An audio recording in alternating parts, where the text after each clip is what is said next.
Hello bachcho, welcome to the chemistry class. Today we are going to discuss about the Pauling exclusion principle. Pauli exclusion principle. Pauli एक scientist का नाम है basically बेटा, उसने इस principal को दुनिया को समझाया था, तो दैट्स वाई उसी के नेम के ऊपर इसका नाम रखा गया है। तो यहाँ पर ये क्या कहता है, वो ये कहता है कि किसी भी एटम के अंदर चाहे जितने मर्जी इलेक्ट्रॉन हो, लेकिन कभी भी दो इलेक्ट्रॉन्स का जो क्वांटम नंबर्स होंगे, जो 4 क्वांटम नंबर मैंने बताए हैं, उनकी वैल्यूज कभी भी सेम नहीं हो सकती। क्लियर है? यानी कि जो 4 वैल्यूज किसी भी एक इलेक्ट्रॉन के लिए आ गई क्वांटम नंबर की, वो दूसरे के लिए नहीं आ सकती कभी भी, दूसरे इलेक्ट्रॉन के लिए।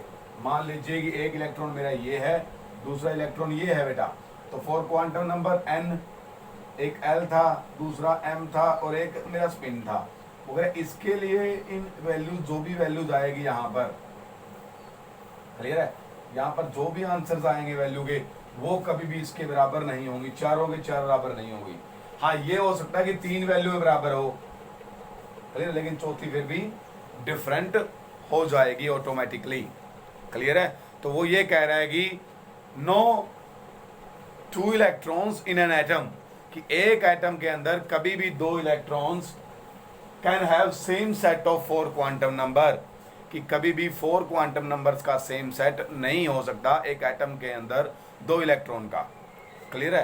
कांट पॉसिबल, कि यानी कि क्वांटम नंबर्स की जो चारों के चारों क्वांटम नंबर्स हैं, उनकी वैल्यूज कभी भी सेम नहीं हो सकती exactly for the another electron in the same atom. उसी एटम के अंदर 2 इलेक्ट्रॉन्स के लिए चारों की चारों वैल्यूएं कभी भी सेम नहीं हो सकती। हाँ, 3 सेम हो जाएगी। मान लीजिए कि n की वैल्यू भी इसकी सेम है, l की वैल्यू भी इसके बराबर सेम है और m की वैल्यू भी इसके बराबर सेम है, लेकिन फिर ऑटोमेटिकली बेटा थर्ड जो क्वांटम नंबर होगा, सॉरी फोर्थ क्वांटम नंबर होगा, वो ऑटोमेटिकली चेंज हो जाएगा। जैसे कि मैं यहाँ पर एग्जांपल ले लेता हूँ बेटा 3s का। क्लियर है? हम यहाँ पर 3s का एग्जांपल ले लेते हैं। तो 3s के अंदर कितने ऑर्बिट होते हैं, सॉरी कितने ऑर्बिटल्स होते हैं? एक ऑर्बिटल होता है 3s के अंदर, क्योंकि s के अंदर कितने ऑर्बिटल होते हैं बेटा? एक होता है। s के अंदर कितने ऑर्बिटल होते हैं बेटा? एक ऑर्बिटल होता है s के अंदर। क्लियर है? तो यहां पर अगर मैं फाइंड आउट करूं अब, तो ये मैंने उसका एक ऑर्बिटल बना दिया बेटा। क्लियर है? तो बात ये आती है कि इसके लिए यहां पर n बराबर कितना होएगा? 3। यहां पर भी n बराबर 3 लिख लीजिए। n कितना होगा यहाँ पर बेटा? सॉरी, l की वैल्यू कितनी होगी s के लिए? 0 होती है। क्लियर है? l 0 है तो m भी ऑटोमेटिकली 0 हो जाएगा। अब बात आती है s की। क्लियर है? अगर इसके अंदर एक इलेक्ट्रॉन है, क्लियर है, अगर इसके अंदर एक इलेक्ट्रॉन है, वैसे तो मैंने बता रखा है एक ऑर्बिट के अंदर 2 इलेक्ट्रॉन होते हैं। कितने होते हैं बेटा? 2 इलेक्ट्रॉन होते हैं एक ऑर्बिट के अंदर। क्लियर है? पीछे हमारे ये बात आई थी कि एक ऑर्बिट के अंदर मैक्सिमम 2 इलेक्ट्रॉन रह सकते हैं। तो यहाँ पर बात ये आती है अब कि अब इसके लिए मान लीजिए कि इलेक्ट्रॉन यहाँ पर क्लॉकवाइज घूम रहा है। क्या घूम रहा है? क्लॉकवाइज घूम रहा है। तो क्या हो जाएगा फिर उसके लिए, क्लॉकवाइज के लिए बेटा? +1/2 लिख देता हूँ मैं स्पिन की वैल्यू। क्या लिख देता हूँ? +1/2। क्लियर है? अगर वो इलेक्ट्रॉन कहीं दूसरी जगह पे हुआ, मतलब 3s को छोड़ के किसी दूसरे ऑर्बिटल में हुआ, फिर तो क्वांटम नंबर सेम होने से ही रहे, फिर तो किसी भी हाल में नहीं हो सकते बेटा 2 इलेक्ट्रॉन्स के लिए क्वांटम नंबर्स की सेम वैल्यूज नहीं आ सकती, चारों की चार। पहले 3 आ जाएगी सेम, चौथी फिर भी नहीं आएगी।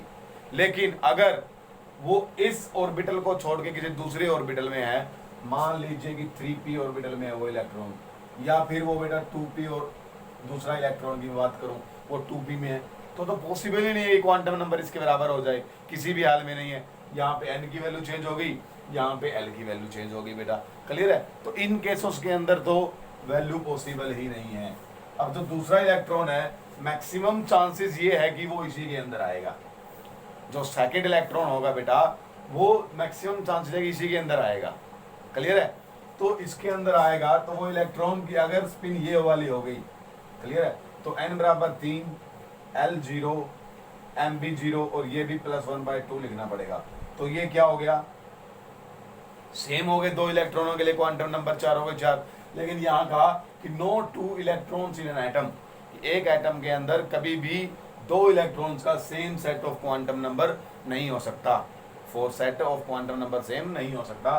तो यानी कि ये इलेक्ट्रॉन ऊपर की तरफ नहीं मिलेगा बेटा, यहाँ पर नीचे की तरफ मिलेगा। ये तीन वैल्यू को तो हम किसी भी हाल में नहीं चेंज कर सकते इस इलेक्ट्रॉन के लिए, अगर ये इलेक्ट्रॉन इसी 3s ऑर्बिटल के अंदर आ रहा है तो। क्लियर है? तो अब इसकी जो स्पिन मोशन है बेटा उसको मैं क्या लिखूंगा, -1/2, -1/2।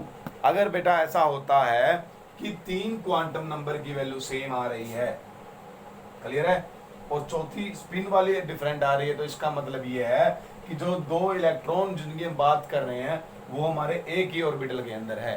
किसके अंदर है? एक ही ऑर्बिटल के अंदर होते हैं। अब एक ऑर्बिटल में दो इलेक्ट्रॉन क्यों आ सकते हैं? मान लीजिए कि यहाँ पर थर्ड इलेक्ट्रॉन और आ सकता। अब डायरेक्शन तो दो ही है, या तो क्लॉकवाइज हो जाए तीसरा इलेक्ट्रॉन अगर आना है यहाँ पर, या फिर वो एंटी क्लॉकवाइज हो जाए। अगर वो क्लॉकवाइज हो गया तब भी उसकी ये वैल्यू सेम होगी और ये वैल्यू भी सेम हो जाएगी, फिर ये जो रूल है वो डिसओबे हो जाएगा। क्लियर है? ये रूल ओबे नहीं होगा। क्लियर है? और अगर वो एंटी क्लॉकवाइज हो गया इलेक्ट्रॉन तब उसकी वैल्यू इसके बराबर आ जाएगी, तब भी दो इलेक्ट्रॉन की वैल्यू सेम हो गई, तो ऐसा नहीं हो सकता। तो यहां से ये बात भी प्रूफ होती है बेटा कि एक ऑर्बिटल के अंदर मैक्सिमम 2 इलेक्ट्रॉन्स होते हैं और दोनों की दोनों क्या होती है? अपोजिट स्पिन के होते हैं। क्या होते हैं बेटा? दोनों के दोनों अपोजिट स्पिन के भी होते हैं कि an orbital can have maximum 2 electron and have must have opposite spin and there must have opposite spin होएगी बेटा, यानी कि an orbital can have a maximum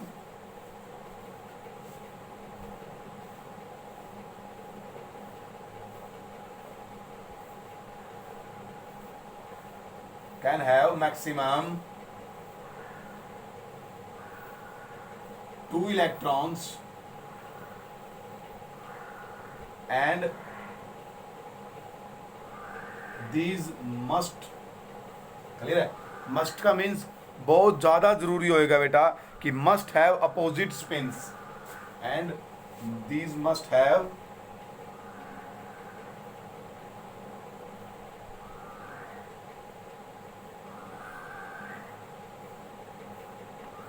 कि उनकी अपोजिट स्पिन्स भी मस्ट, सॉरी स्पिन्स भी क्या होगी? मस्ट अपोजिट होएगी, यानी कि अपोजिट मिलेगी आप लोगों को। अगर अपोजिट नहीं हुई स्पिन तब क्या हो जाएगा?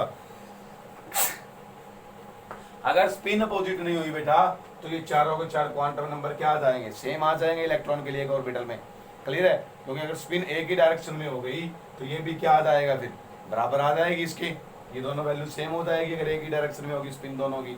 तो वो कह रहा है कि एक ऑर्बिटल के अंदर मैक्सिमम 2 इलेक्ट्रॉन हो सकते हैं और दोनों की मस्ट भी अपोजिट स्पिन होगी। ये बात भी पाउली एक्सक्लूजन प्रिंसिपल ही बताता है बेटा बेसिकली। क्लियर है? तो यहाँ पर एक वर्ड आ रहा है एक्सक्लूजन। क्या आ रहा है? एक्सक्लूजन। एक्सक्लूजन का मतलब होता है एक्सक्लूडेड। क्लियर है? एक्सक्लूडेड मतलब बाहर निकाल दिया। कैसे? वो कह रहा है कि 2 इलेक्ट्रॉन्स की वैल्यू कभी भी same set of 4 quantum number नहीं हो सकता, यानी कि एक इलेक्ट्रॉन की जो वैल्यू आ गई ना बाकी सभी उन वैल्यू से बाहर हो जाएंगे। एक एटम के अंदर अगर एक इलेक्ट्रॉन की मान लीजिए कि ये 4 वैल्यूज हैं, ठीक है, तो बाकी किसी भी इलेक्ट्रॉन की वैल्यू ये वाली नहीं हो सकती। चारों की चार ये वैल्यू सेम नहीं हो सकती। इसलिए क्या कह रहा है वो कि अगर इस इलेक्ट्रॉन की क्वांटम नंबर की वैल्यूज की रेस से बाकी सारे के सारे इलेक्ट्रॉन एक्सक्लूड हो गए, बाहर हो गए, यानी कि इस इलेक्ट्रॉन को छोड़ करके ये चारों क्वांटम नंबर की वैल्यू किसी भी दूसरे इलेक्ट्रॉन के लिए उसी एटम के अंदर सेम नहीं हो सकती, यानी कि बाकी सारे के सारे इलेक्ट्रॉन क्या हो गए? इन वैल्यू से एक्सक्लूड हो गए, बाहर हो गए। दैट्स वाई यहाँ पर ये वर्ड यूज किया गया एक्सक्लूजन। एक्सक्लूजन इसलिए बेटा क्योंकि एक इलेक्ट्रॉन की जो वैल्यूज हो जाएगी ना 4 क्वांटम नंबर्स की, दूसरे किसी भी इलेक्ट्रॉन के लिए नहीं हो सकती। उन चारों वैल्यूज से वो दूसरे इलेक्ट्रॉन सारे के सारे एटम के बाहर हो गए। बाहर होने का मतलब कभी भी नहीं हो सकती वो वैल्यूज। दैट्स वाई वो एक्सक्लूड हो गए उन 4 वैल्यूज से। क्लियर है? तो ये 4 वैल्यूज से बाकी सारे के सारे इलेक्ट्रॉन एक एटम के एक्सक्लूडेड हो गए, बाहर हो गए। दैट्स वाई हम इसको क्या बोलते हैं? Exclusion principle. क्या बोलते हैं बेटा? एक्सक्लूजन प्रिंसिपल भी हम इसको कहते हैं। तो ये दोनों बातें आप लिख सकते हो पाउली एक्सक्लूजन प्रिंसिपल के अंदर कि same set of 4 quantum number नहीं हो सकता 2 इलेक्ट्रॉन्स का। और ये वाली बहुत इंपॉर्टेंट बात है कि an orbital can have maximum 2 electrons. क्यों कह रहे हैं कि एक ऑर्बिटल के अंदर मैक्सिमम 2 इलेक्ट्रॉन हो सकते हैं। तीसरा क्यों नहीं होगा, मैंने ये बात भी क्लियर कर दी आप लोगों को। क्लियर है? तीसरा क्यों नहीं होगा, क्योंकि फिर वो या तो क्लॉकवाइज जाएगा या एंटी क्लॉकवाइज जाएगा, तो क्वांटम नंबर इनमें से किसी के बराबर आ जाएगा उसका, अगर इसी ऑर्बिटल के अंदर हुआ तो। दूसरे किसी ऑर्बिटल में है तो फिर बात ही खत्म हो गई है, तो कि इसके बराबर आ सकता है। क्लियर है? मैक्सिमम चांसेस तभी है कि जब इसी के अंदर अगला इलेक्ट्रॉन आए तब, और वो क्लॉकवाइज एंटी क्लॉकवाइज होगा। क्लॉकवाइज होगा तब भी मैच हो जाएगी इसके साथ, एंटी क्लॉकवाइज है तो इसके साथ मैच हो जाएगी। तो तीसरा इलेक्ट्रॉन तो एक ऑर्बिटल के अंदर आ ही नहीं सकता। तो इसलिए कह रहा है कि एक ऑर्बिटल के अंदर मैक्सिमम 2 इलेक्ट्रॉन हो सकते हैं और दोनों की अपोजिट स्पिन होगी, मस्ट भी। क्लियर है? और ये मस्ट है कि दोनों की दोनों क्या होगी बेटा, अपोजिट स्पिन्स होगी। क्लियर है मेरी बात यहाँ तक? तो अब हम यहाँ पर पढ़ लेते हैं, कुछ बेसिक्स रूल पढ़ लेते हैं, कुछ फॉर्मूला करवाऊंगा जो आपके आ सकते हैं पेपर के अंदर भी कई बार। ठीक है? जैसे एक फॉर्मूला होता है कि number of subshell in nth shell, number of subshells in nth shell, कि n नंबर वाली सेल के अंदर कितनी सब सेल होंगी। मैंने बताया था जितना नंबर होता है ना प्रिंसिपल क्वांटम नंबर का, उतने ही उसके अंदर सब सेल होती है। तो कितनी सब सेल होएगी बेटा, n होएगी। क्लियर है? अगर पूछा जाए कि दूसरी सेल के अंदर कितनी सब सेल है, तो मैंने कल यही लास्ट लेक्चर में ही बताया था, उससे लास्ट में बताया होगा कि 2 होती है। तीसरी सेल के लिए 3 सब सेल होती है, फोर्थ सेल के लिए 4 सब सेल होती है उसके अंदर। क्लियर है? और अगर हमें ये पता करना हो कि एक सब सेल के अंदर ऑर्बिटल कितने होंगे, क्लियर है, कि नंबर ऑफ ऑर्बिटल्स इन ए सब सेल, कि बेटा एक सब सेल के अंदर ऑर्बिटल कितने होंगे। अब ऑर्बिटल हमने पढ़ा था लास्ट लेक्चर में पढ़ा होगा कि ऑर्बिटल कितने होते थे बेटा, m की वैल्यू के बराबर होते थे, जितनी m की वैल्यू आती है। और m की वैल्यू क्या होती थी, -l से लेकर के +l तक की, या हम उसको 2l+1 भी लिखते थे।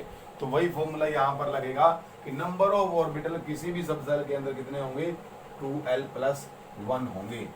इतनी m की वैल्यूज होगी, और जितनी m की वैल्यू होगी उतने ही क्या होंगे बेटा, ऑर्बिटल्स होंगे। क्लियर है? हमने ये बात पढ़ी थी।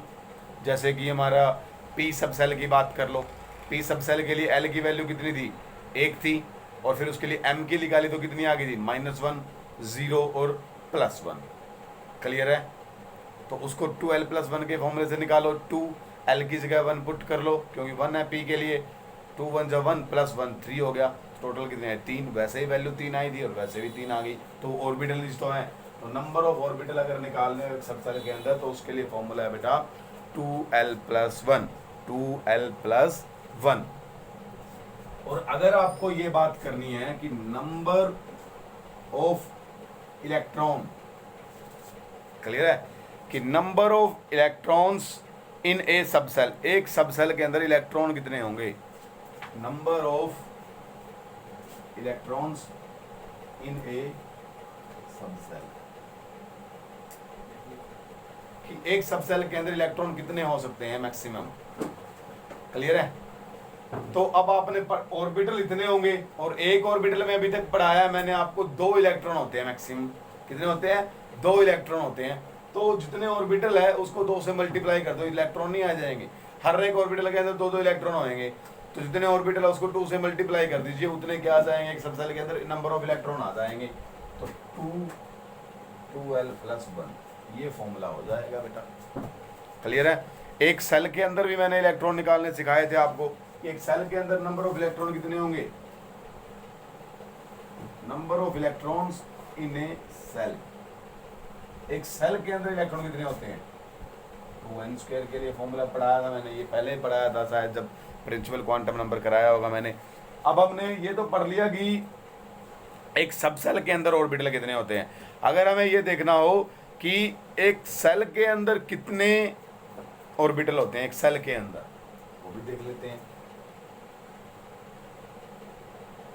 नंबर ऑफ ऑर्बिटल्स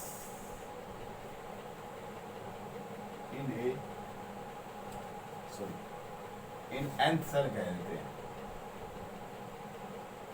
कि nth सेल के अंदर नंबर ऑफ ऑर्बिटल्स कितने होंगे टोटल, कितने होंगे, फिर n स्क्वायर होंगे, कितने होंगे, n स्क्वायर होते हैं बेटा, यहीं से देख लीजिए। अब नंबर ऑफ इलेक्ट्रॉन कितने हो रहे हैं एक सेल के अंदर, 2n स्क्वायर हो रहे हैं इलेक्ट्रॉन, तो क्लियर है। और अब ऑर्बिटल यहीं से देखो कितने हो सकते हैं। अब ये दो यानी कि एक ऑर्बिटल के अंदर 2 इलेक्ट्रॉन आते हैं, कितने आते हैं, 2 इलेक्ट्रॉन आते हैं एक ऑर्बिटल के अंदर, तो ये n स्क्वायर में भी ऑर्बिटल हो सकता है। क्या हो सकता है, ऑर्बिटल्स, एक सेल के अंदर ऑर्बिटल, वही मैंने यहाँ लिख दिया। जब इसके आगे 2 आ जाएगा तो वो क्या आ जाएगा, nth सेल के ऑर्बिटल के अंदर नंबर ऑफ इलेक्ट्रॉन नहीं आ जाएंगे। क्लियर है, ये नंबर ऑफ ऑर्बिटल है। अगर मैं नंबर ऑफ ऑर्बिटल को 2 से मल्टीप्लाई कर दूं तो वो नंबर ऑफ इलेक्ट्रॉन नहीं आ जाएंगे। उसी सेम ऑर्बिटलों के अंदर जितने भी ऑर्बिटल्स हैं उनके अंदर नंबर ऑफ इलेक्ट्रॉन आ जाएंगे, क्योंकि एक ऑर्बिटल में 2 इलेक्ट्रॉन होते हैं बेसिकली। क्लियर है मेरी बात। तो इन फॉर्मूलाज पर थोड़ा सा ध्यान दीजिएगा बेटा, क्योंकि इनके ऊपर बेस्ड आगे न्यूमेरिकल है। आपकी बुक में 2-3 न्यूमेरिकल दे रखे होंगे, वो आप ट्राई कर लीजिएगा। तो आज के लिए बस इतना ही काफ़ी है। Have a nice day.